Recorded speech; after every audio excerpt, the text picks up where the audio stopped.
Boa tarde, o meu nome é Liliane Barros e sou investigadora do Centro de Investigação de Montanha do Instituto Politécnico de Bragança, de Portugal. Hoje venho falar um pouco sobre aditivos alimentares de origem natural, a sua extração, estabilização e aplicação. O nosso grupo de investigação tem estudado várias matrizes de origem natural, maioritariamente de plantas e de cogumelos. E é isto que eu vos venho apresentar hoje, um pouco dos resultados que temos obtido no ramo agroalimentar, mas também queria vos dizer que também temos explorado estes ingredientes noutras áreas, como a parte da cosmética, como também os nutracêuticos e algumas explorações de alimentos funcionais. Então, o processamento alimentar passa por basicamente três metodologias. Temos os métodos físicos, os métodos químicos e métodos biológicos. E por que é que aplicamos estes métodos a processos alimentares? Uma das grandes razões é para assegurar a qualidade e a segurança alimentar. Tendo esta qualidade, nós conseguimos ter uma maior sustentabilidade na indústria alimentar. Também termos novos produtos alimentares e assim ligar às novas tendências na indústria alimentar e também aplicando estas metodologias vamos ter tecnologias inovadoras de forma a termos uma maior extensão do tempo de prateleira dos nossos produtos alimentares, o que traz tanto uma grande conveniência tanto para o consumidor como também para a indústria alimentar. Então vamos agora primeiramente falar sobre os métodos físicos que nós temos vindo a estudar. Nós temos aplicado diferentes metodologias físicas no embalamento dos alimentos. Que tipo de métodos temos aplicado? Temos estudado e comparado o vácuo também com as atmosferas modificadas, o embalamento ativo, o inteligente e também revestimentos comestíveis. Também temos explorado a radiação ionizante, como os raios gama, feixes de eletrões e raios X, também a luz UV, a luz pulsada, os ultrassons de alta potência, plasma frio, elevada pressão hidrostática e CO2 em fase densa.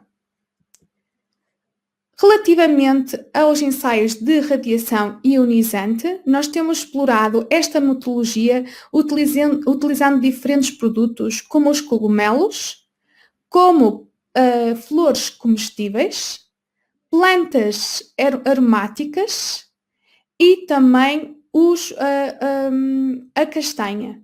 E qual é o nosso objetivo? Dependendo da matriz, o que nós pretendemos é termos uma maior extensão de prateleira, como por exemplo nas flores comestíveis. Nas ervas medicinais ou aromáticas e nas castanhas, o que nós pretendemos é ter uma desinfestação e também verificarmos os seus efeitos, estes efeitos na qualidade depois no produto final. Relativamente aos cogumelos, também pretendemos verificar se, aplicando esta radiação, também nos permite estender o tempo de prateleira deste alimento tão possível. O que verificamos são resultados bastante promissores, em que conseguimos efetivamente, no caso de prolongar o tempo de prateleira, isso acontecer, e não alterar as características físico-químicas do alimento.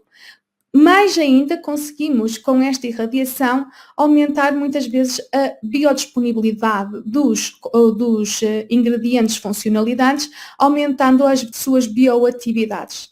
No caso das infestantes, quando aplicamos esta metodologia, conseguimos efetivamente eliminar os fungos ou bactérias residentes nestas matrizes, não afetando a qualidade do alimento. Outros ensaios que nós temos explorado é a aplicação da atmosfera modificada na conservação de algumas matrizes expressíveis. E comparamos essa metodologia do embalamento com diferentes gases, também com a radiação gama e verificamos que ambos têm resultados promissores. Algumas das espécies que estudamos foi o agrião, a malva branca, as azedas e a alcária.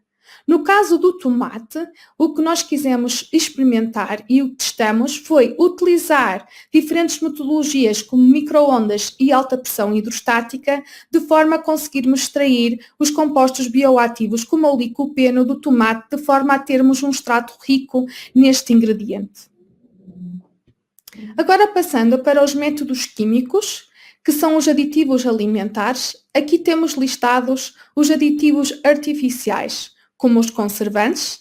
Dentro dos conservantes temos antimicrobianos, antioxidantes e anti-escurecimento. Temos os aditivos nutricionais, os corantes. Dentro dos corantes temos os compostos azo, derivados de naftaleno, os triletilmetanos, os xantenos, os indígenos. Depois, outro grupo, temos os aromatizantes. Dentro dos aromatizantes temos os adoçantes, os sabores artificiais e naturais e os intensificadores de sabores. Depois temos os texturantes, como emulsionantes e estabilizadores. E aqui outro classe, que são os diversos, e aqui incorporam-se outros aditivos artificiais. O que é que nos tem dito a literatura e o estudo entre as duas entidades reguladoras destes aditivos? Tanto a EFSA, entidade reguladora destes tipologia de aditivos na Europa, e a FDA, que é a entidade reguladora deste tipo de aditivos nos Estados Unidos. É que a legislação é um pouco contraditória. Alguns dos ingredientes, alguns dos aditivos alimentares utilizados nos Estados Unidos não são permitidos pela EFSA, ao contrário que muitos dos que são permitidos pela EFSA também não são permitidos a sua utilização nos Estados Unidos. Então, esta inexistência esta contradição de legislação torna às vezes um pouco difícil de compreensão para o consumidor. Então, leva-nos a colocar um pouco em causa alguns dos aditivos alimentares que são utilizados. Nesse sentido, também, muitas das notícias que têm saído nos jornais nacionais e internacionais mencionam que, efetivamente, a utilização de alguns destes aditivos artificiais provocam alguma toxicidade, o que leva também ao consumidor a colocar em causa alguns alimentos que têm, então, incorporados no seu rótulo estes aditivos artificiais. Não só aparecem esta tipologia de notícias nos nossos jornais diários, mas também existem muitos artigos científicos que efetivamente alegam que muitos destes aditivos artificiais têm alguma toxicidade, apresentam alguns compostos alérgicos que podem provocar algum tipo de alergia, como também outras toxicidades que poderão apresentar. Daí aparecem os aditivos alimentares, mas de origem natural. Dentro destes temos os antioxidantes, os antimicrobianos, os corantes e os adoçantes, estando aqui listados o grupo de moléculas em cada uma de tipologia de aditivos. O nosso grupo, como eu já tinha mencionado, já estudou várias espécies de plantas. Já temos um background bastante relevante, pois já estudamos 180 espécies de plantas, tendo então uma base de dados que nos permite saber quais são os compostos bioativos presentes em cada um deles e também qual será a funcionalidade que apresenta cada uma destas matrizes. Isto traz-nos uma grande vantagem, porque se nós pretendemos um ingrediente natural conservante, temos então o conhecimento de qual poderia ser o melhor a ser aplicado. Como também, se nós pretendemos ter um corante, também temos o background de saber qual das matrizes poderão ter uma maior quantidade deste tipo de molécula pretendida para depois ter uma aplicação alimentar. Para além das 180 espécies de cogumelos que já estudamos mais de 125 espécies de cogumelos silvestres. Também tendo então todo o conhecimento das moléculas mais bioativas e funcionalidade que cada uma destas espécies apresenta. Agora passando para os aditivos alimentares conservantes. Aqui temos o exemplo dos frutos de medronho. O nome da espécie é Arbutus junedo. Este fruto é muito comum no Mediterrâneo e existe muito na zona norte, mas também na zona do sul de Portugal. Este fruto não é muito utilizado, daí tivemos um grande interesse de aproveitá-lo e de verificar a sua potencialidade.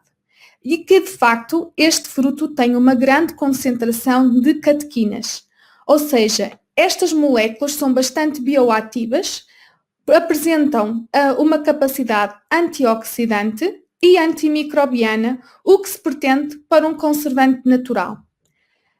Este extrato comparamos com outros conservantes artificiais e apresentou tanto ou maior capacidade conservante do que os artificiais atualmente existentes nos mercados. O que é que nós fizemos de forma a obtermos um maior rendimento de extração destes compostos que apresentam esta capacidade? Então, o que se fez neste estudo foi tentar otimizar as condições de extração destas catequinas, da qual utilizamos a maceração, o ultrassons e o micro-ondas. E obtivemos a resposta, que foi a resposta de quantificação, utilizando a cromatografia líquida, de forma a obtermos as quantidades de catequinas que cada uma desta tipologia de extrações conseguiu obter. De facto, com esta otimização conseguimos ter um método extrativo que apresentou um maior rendimento. Depois, o que é que nós pretendemos? Verificar a sua estabilidade, ou seja, verificar a estabilidade do ingrediente a diferentes pHs, porque cada alimento tem um pH diferente e daí poderia inibir a sua funcionalidade como conservante, e também quisemos verificar a sua estabilidade quanto à temperatura a que se aplica este ingrediente, também extremamente importante quando nós falamos em alimentos alimentares. O que verificamos é que, efetivamente, este ingrediente demonstrou uma grande estabilidade, tanto a diferentes pHs como também a diferentes temperaturas, o que nos levou a concluir que ele poderia ser um grande ingrediente conservante a ser incorporado em diferentes alimentos. Outros casos de estudo que nós fizemos foi um ingrediente obtido de funcho, o nome científico é Funiculum vulgare, em que neste caso conseguimos obter um extrato rico em quercetina 3-O-glucurónido, que é um flavonoide, e ácido cafeoalquínico. E também extraímos outros compostos fenólicos da camomila alemã, que é a Matricaria recutita. E este extrato é rico em derivados de ácido cafeico e de luteolina. Depois de obtermos estes ingredientes e de validar a sua capacidade antioxidante e antimicrobiana, fomos incorporá-los em requeijão. Incorporamos em requeijão os extratos obtidos destas duas plantas, mas também incorporamos as plantas moídas no requeijão. E o que verificamos é que qualquer um destes ingredientes foi mais eficiente do que o aditivo artificial normalmente aplicado em queijos. Outros conservantes, neste caso utilizamos os mesmos conservantes, mas quisemos explorá-los de uma forma diferente, pois o requeijão não passa por um processo de temperatura, mas aqui neste caso os iogurtes, como passam por um processo de temperatura, quisemos então verificar se eles perdiam alguma da sua eficiência depois desse processo. Então incorporamos um ingrediente em iogurtes e fizemos uma comparação com um iogurte controle, sem nenhum conservante, e também com um iogurte com sorbato de potássio, que é um conservante sintético. O que é que se verificou? Que efetivamente houve uma melhora da atividade antioxidante em comparação com o aditivo artificial e também que o perfil nutricional dos iogurtes não sofreu nenhuma alteração com a aplicação destes ingredientes. Outro caso de estudo de conservantes naturais que exploramos foi a flor de castanheiro, de castanha sativa, em que este extrato que obtivemos é um extrato rico num ilagetanino, em particular o trigaloil HHDP glucósido, um extrato vindo de cidreira, de Melissa officinalis, rico em ácido rosmarínico e ácido litospérmico A, e um extrato rico em ácido rosmarínico e ácido chicórico, vindos de manjericão, Oxylium basílico. E o que é que se pretendeu fazer com estes 3 extratos? O que se pretendeu foi incorporá-los em queijo curado da Serra da Estrela e verificar se efetivamente conseguia conservar o queijo durante 1 ano de tempo de prateleira que têm estes queijos. Neste caso, também incorporamos o ingrediente obtido rico nestes compostos fenólicos, mas também incorporamos as plantas trituradas também no queijo. E qual foi a conclusão que nós obtivemos deste estudo? Que efetivamente não houve alterações significativas do perfil nutricional, que efetivamente estes ingredientes conseguiram conservar a oxidação dos ácidos gordos, pois falando-se de um queijo da Serra da Estrela, que é uma região aqui de Portugal, que é são queijos bastante ricos em gordura e que os ácidos gordos podem sofrer uma oxidação repentina e então foi um dos nossos focos de estudo. O que é que se verificou? É que o extrato seco de manjericão e também a planta de manjericão incorporada por si conseguiram fazer com que este queijo se conservasse da melhor forma. Ou seja, tanto utilizando a planta seca de manjericão, como também a decocção desta planta, conseguiu aumentar o tempo de prateleira deste alimento. Aqui outro exemplo foi um extrato obtido de cidreira, de Melissa officinalis. Este extrato rico em ácido rosmarínico foi incorporado em cupcakes, de forma a verificar se tinham a mesma efetividade que o seu análogo artificial.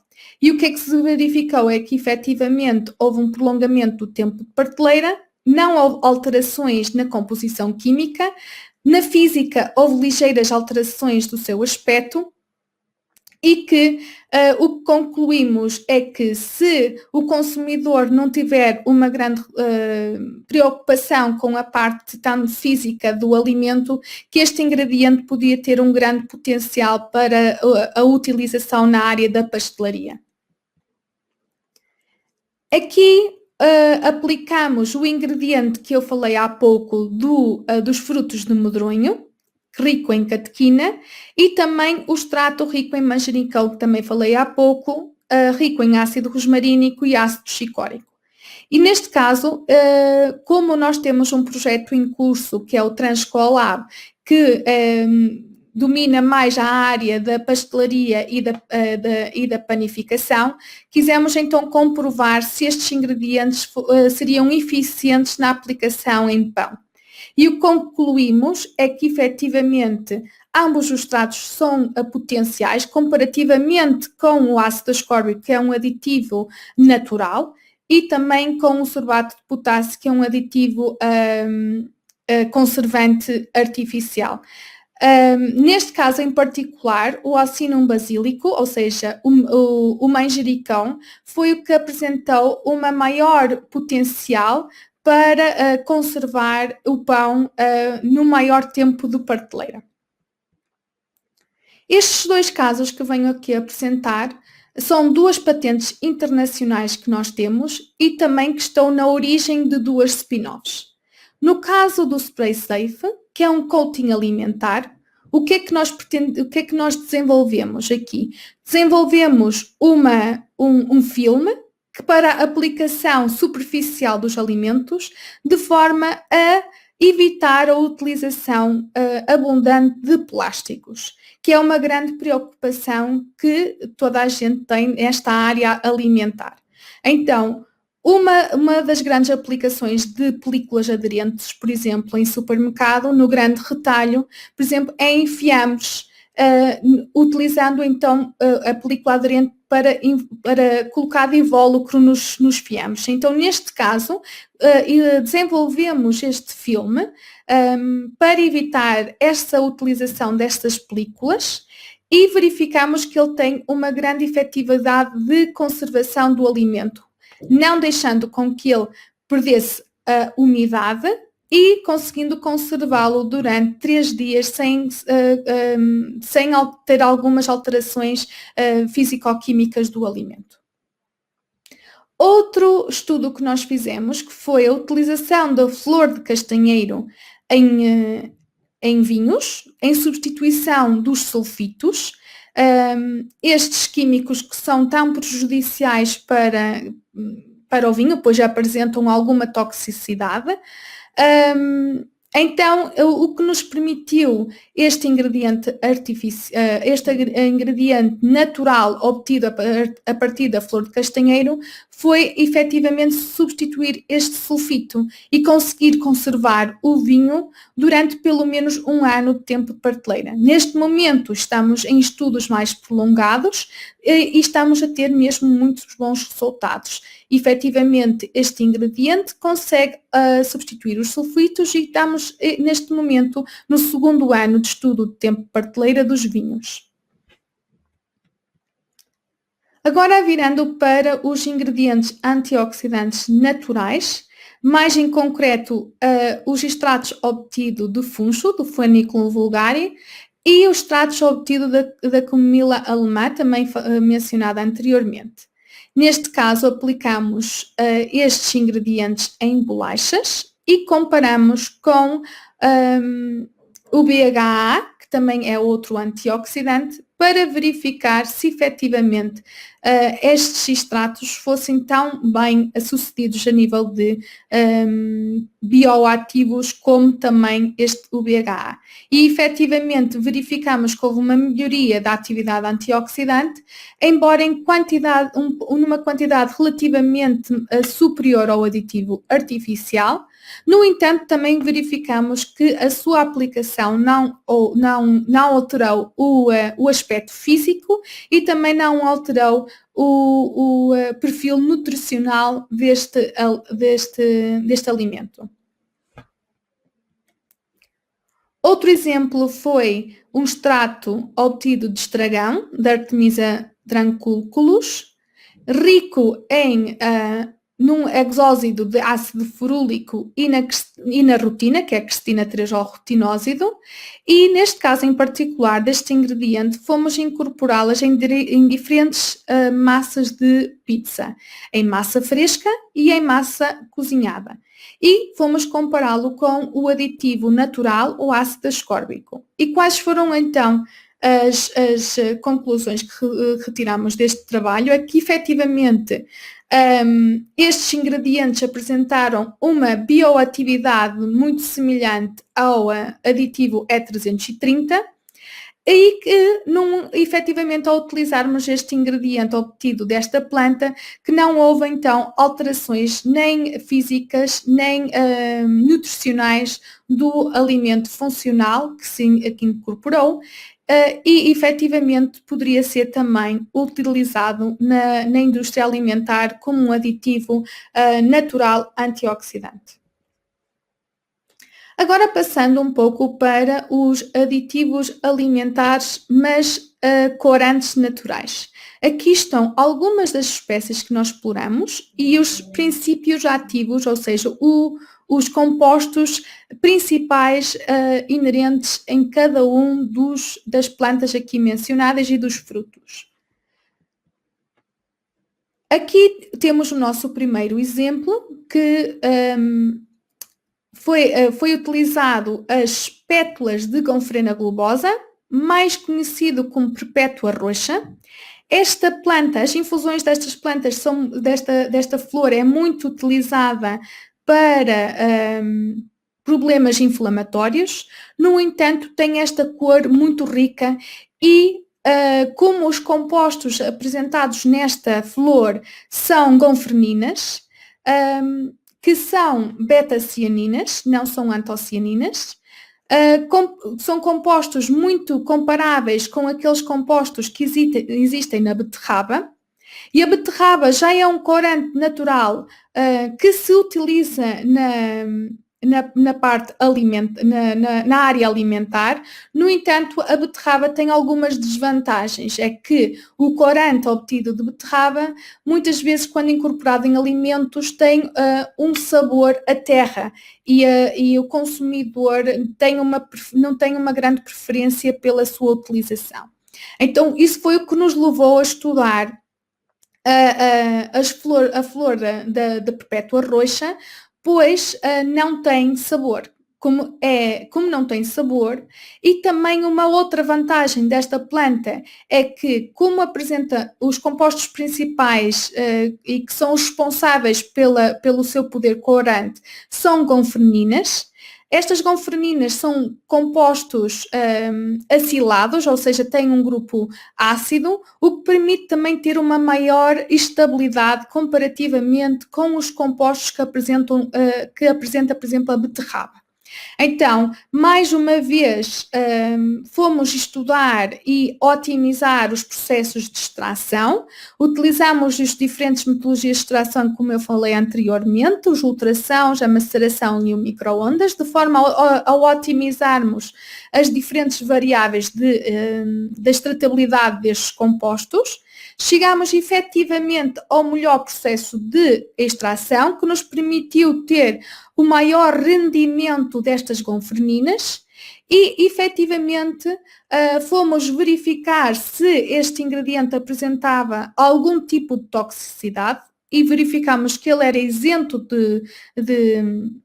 de toxicidade e que poderia efetivamente ser utilizado como um corante natural em substituição de alguns artificiais existentes, mas também em substituição, por exemplo, da beterraba, que tem esta desvantagem de ser utilizado, de apresentar sabor e não ser inócuo na sua utilização nos produtos alimentares.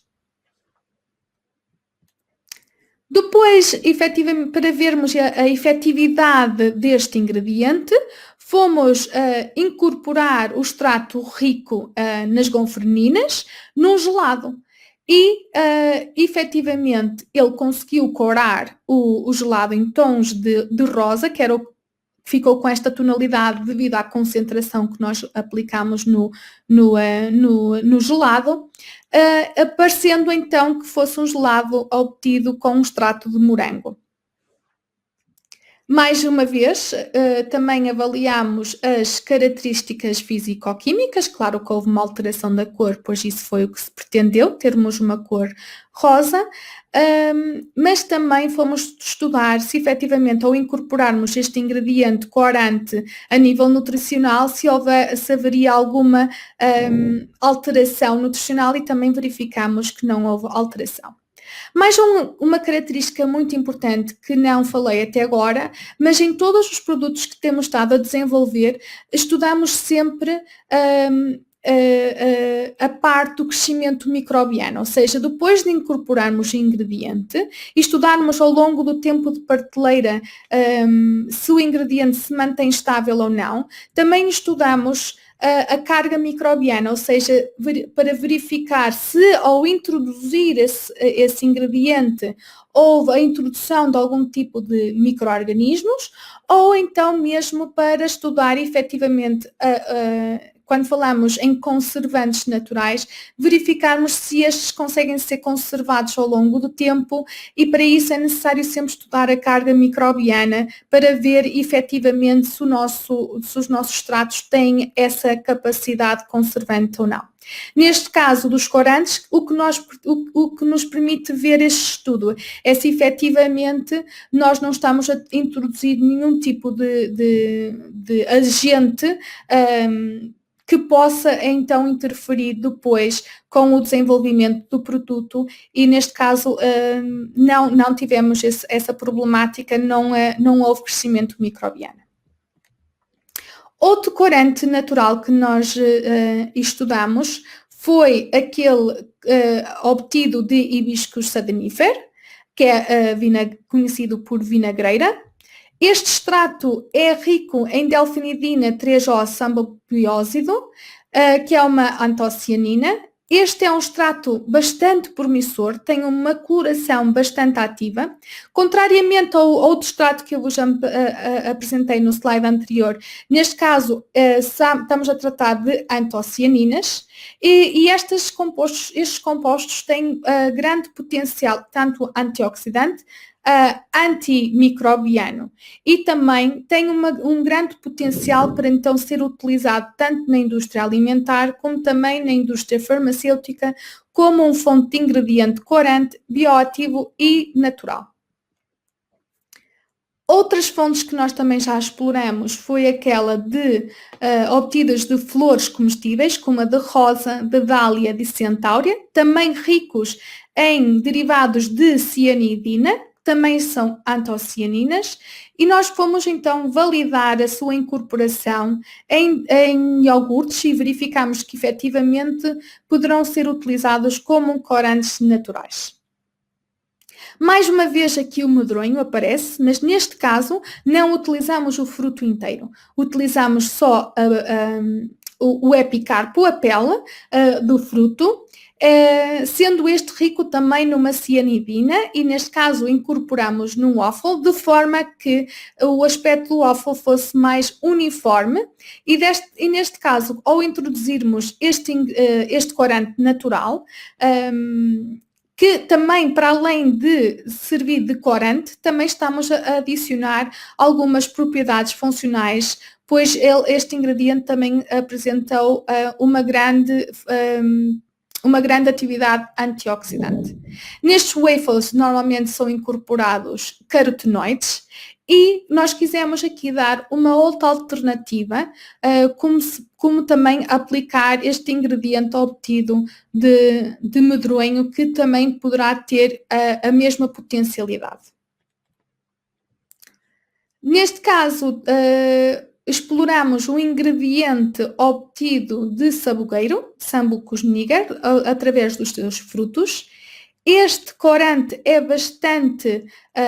tem um grande potencial corante, como vocês podem ver aqui nos croissants que foram desenvolvidos, nas massas que estão aqui. Claro que com a concentração que se incorpora, a coloração vai ser também diferente, mas efetivamente ao introduzirmos este ingrediente tivemos um aspecto inovador, não tivemos alterações nutricionais, mantiveram-se as antocianinas comparativamente com o cozimento do produto, ou seja, não houve uma degradação com a temperatura, o que demonstrou ser um grande potencial corante a poder ser utilizado na indústria alimentar. Aqui é outro ingrediente corante natural, utilizamos as amoras silvestres, o Rubus humilfólios, este também rico numa cianidina, e incorporamos em massa de donuts, de forma então a verificarmos a sua grande potencialidade para ser utilizado como um corante. Como eu vos tenho vindo a falar, não houve alteração do perfil nutricional deste alimento, e conseguimos ver que ao introduzir também este ingrediente, como ele também tem capacidade, tem características antioxidantes e bioativas, O alimento conseguiu-se conservar ao longo de 3 dias e a cor também não foi perdida ao longo deste tempo de prateleira. Aqui também temos mais um produto inovador, pois não é habitual ver este tipo de alimento no mercado. Neste caso, fomos explorar a casca de figo, de Ficus carica, que é também um resíduo alimentar, e fomos também otimizar a sua extração, em que este extrato é um extrato rico também em cianidina 3-rutinósido, e o que quisemos desenvolver neste caso foi um glacê para donuts. E como podem ver pelas imagens, efetivamente houve a coloração e também fomos a estudar as diferenças, o seu potencial a nível de alterações de pH, em que efetivamente no glacê com cor tivemos que adicionar um pouco de ácido, mas dentro dos parâmetros normais, e até efetivamente tornou este glacê, fez com que ele tivesse um sabor mais agradável também. Não houve grandes alterações a nível nutricional e conseguiu-se conservar ao longo do tempo de prateleira permitido para este tipo de produto. Neste caso, quisemos explorar dois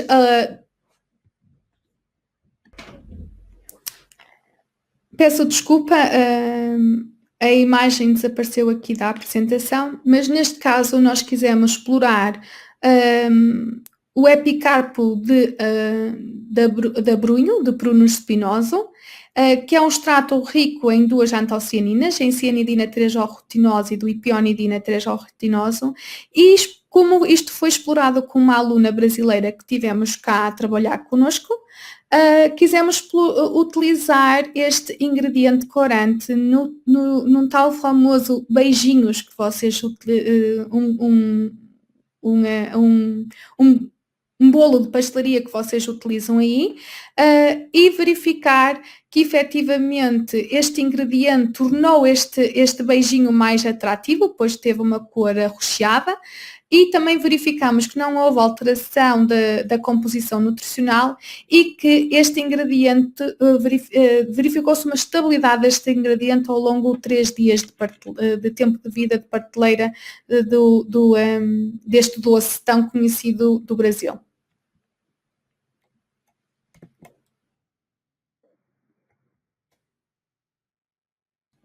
Neste caso em concreto, quisemos explorar então os diferentes frutos que eu vos fui falando até agora, ou seja,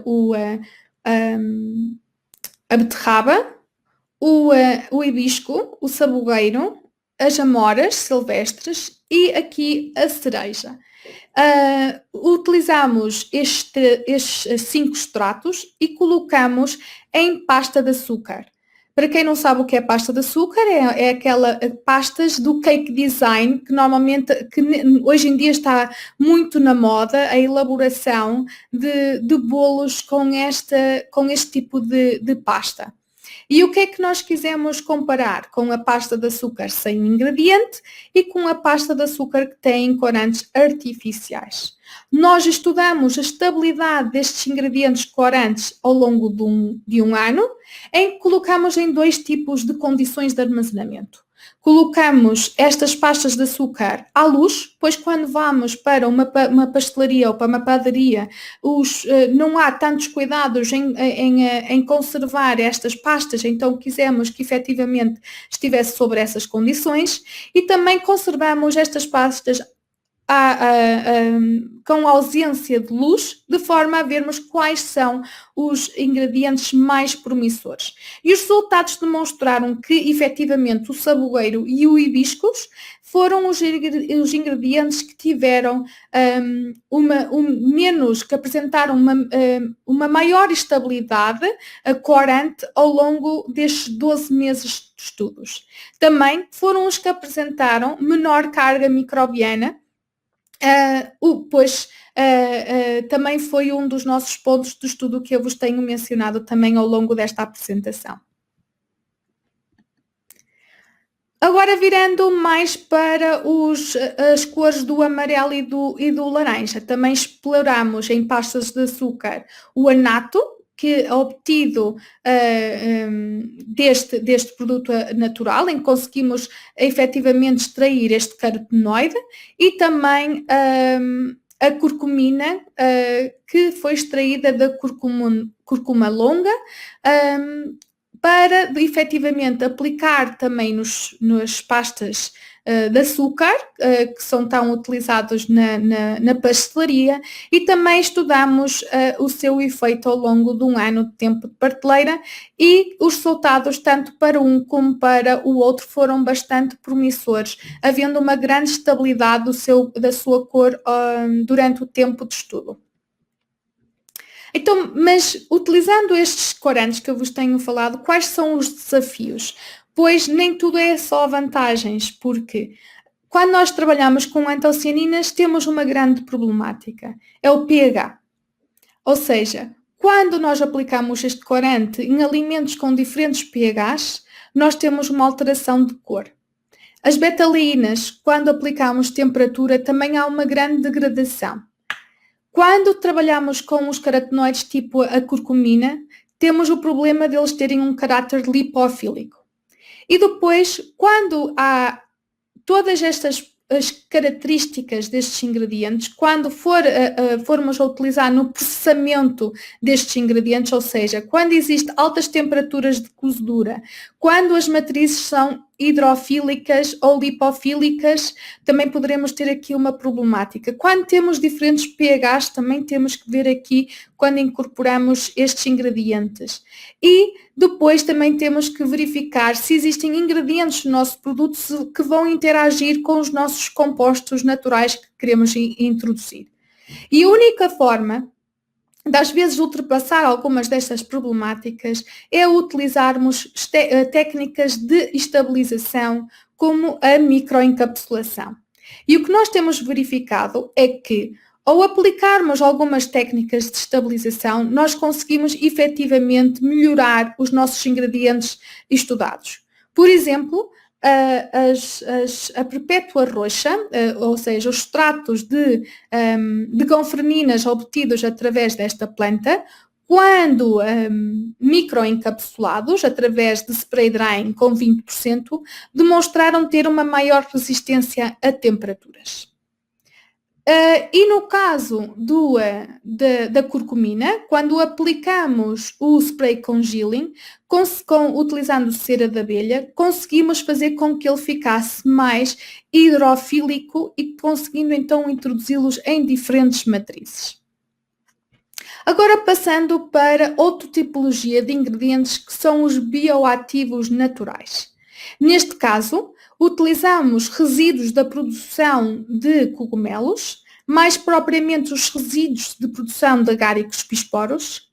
E o que é que nós quisemos extrair deste ingrediente? Nós quisemos extrair um composto que é um esterol, que existe em grande quantidade nos cogumelos, que é conhecido como o ergosterol.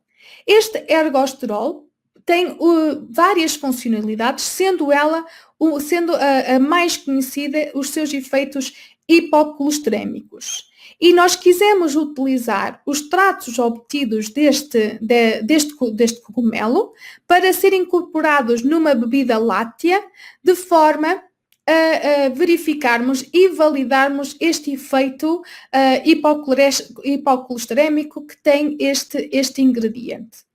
Já existem no mercado bebidas lácteas com esteroides, mas os que existem no mercado são introduzidos com fitoesteróis, e os processos de obtenção destes ingredientes não utilizam uma química verde. E o que é que nós pretendemos com o dos cogumelos? Para além de ser um ingrediente diferente, inovador, porque é um micosterol, também utilizamos metodologias de extração que permitem ser mais clean, ou seja, podermos ter métodos mais verdes de extração comparativamente com os fitoesteróis, e obtendo um ingrediente que também tem esta funcionalidade hipocolesterémica.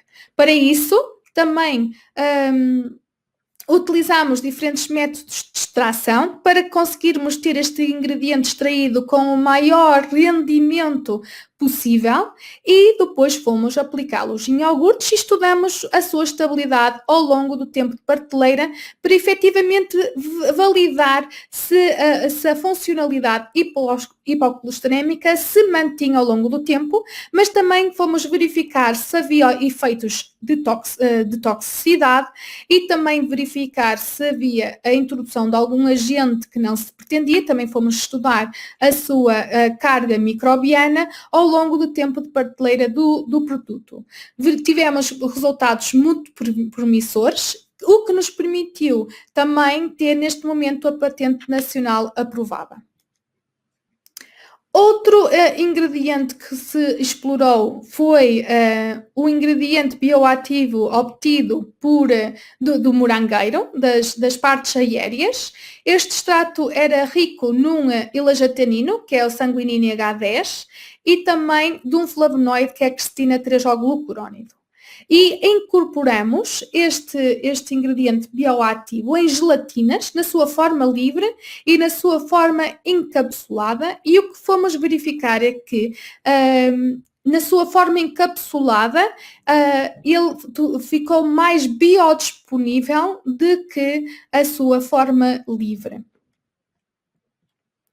Aqui também estudamos as partes aéreas as flores, perdão, do fruto do rubus humilfólios, em que anteriormente verificámos que os frutos eram promissores a nível de corantes, mas neste caso fomos também explorar as suas flores, que também são ricos em lajetaninos, como a sanguinina H10 e o lambertianine C, também são compostos bastante bioativos.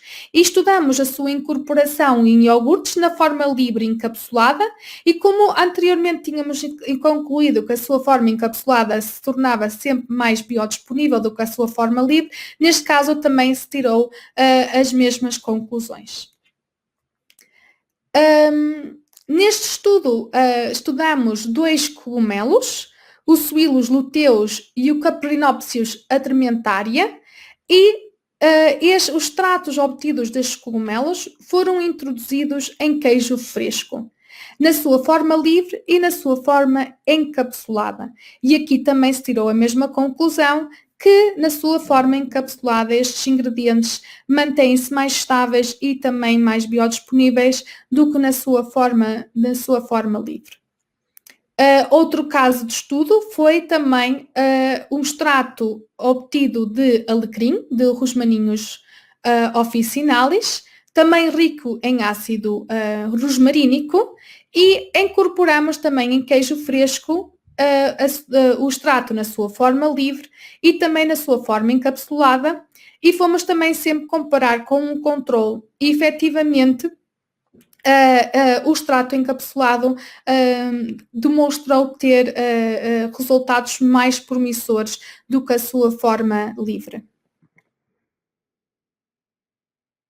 Aqui está um slide a demonstrar algumas empresas com que nós colaboramos, tanto empresas primárias, que são os fornecedores da matéria-prima, de forma a nós podermos extrair estes ingredientes, como também as empresas alimentares, com que trabalhamos de forma a podermos utilizar os produtos alimentares que eles têm e podendo então incorporar e testar estes ingredientes naturais que eu vos tenho vindo a falar ao longo desta apresentação. Este é o grupo Biochemcore.